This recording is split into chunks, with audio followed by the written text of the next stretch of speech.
சிம்மராசி நேயர்களே, மக நட்சத்திரத்துல 4 பாதங்கள், பூர நட்சத்திரத்துல 4 பாதங்கள், உத்திர நட்சத்திரத்துல முதல் பாதத்தை கொண்ட உங்களுக்கு நம்ம ஒரு இடத்துல வேலை செஞ்சுட்டு இருக்கோம், கூட இருக்கிறவாகிட்ட நம்ம எதிரியா இருந்தோம் அப்படின்னு சொன்னா அந்த வேலைகள் வந்து கை ஓடாது அப்படின்னு சொல்ல முடியும். அதனால இன்னைக்கு உங்களுடைய பேச்சும் உங்களுடைய செயல்பாடும் பிறரை ஊக்கம் தரக்கூடிய அளவுக்கு இருக்கும். நம்ம எப்படி இருக்கிறோமோ நம்மளுக்கு கீழே இருக்கிறவங்க அப்படி இருந்துட்டு இருப்பா, நம்ம எப்படி இருக்கிறோமோ நம்மளுடைய குழந்தைகள் அப்படி இருப்பா, நம்ம எப்படி இருக்கோமோ நம்மளோட குடும்பம் அப்படி இருக்கும்.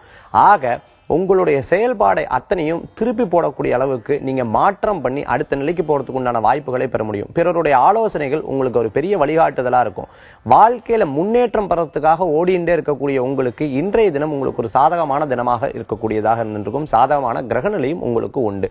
உங்களுடைய முயற்சியை பிறர் பாராட்டுதல் செய்யக்கூடிய வாய்ப்புகளை பெற முடியும். என் கணவர் நல்ல வேலை செய்வா, என்னுடைய மனைவி நல்ல வேலை செய்வா, என் குழந்தை நல்ல வேலை செய்வா, இந்த மாதிரி நல்லபடியான பாராட்டுகள் வந்து சேரக்கூடிய வாய்ப்புகளும் உங்களுடைய தொழிலுக்கேற்ற உழைப்புக்கேற்ற ஊதியங்கள் பெறக்கூடிய வாய்ப்புகளை பெற முடியும்னு சொல்லலாம். புதிய தொழில் முயற்சிகள் லாபகரமான விஷயத்தை நோக்கி செயல்படும்னு சொல்லலாம். இன்றைய தினத்துல உங்களுக்கு அதிர்ஷ்டம் தரக்கூடிய எண் 9, நிறம் நீலம், வழிபாட்டுக்குண்டான தெய்வம் மகாவிஷ்ணு வழிபாடு மன சந்தோஷத்தை தரும் வழிபாடு.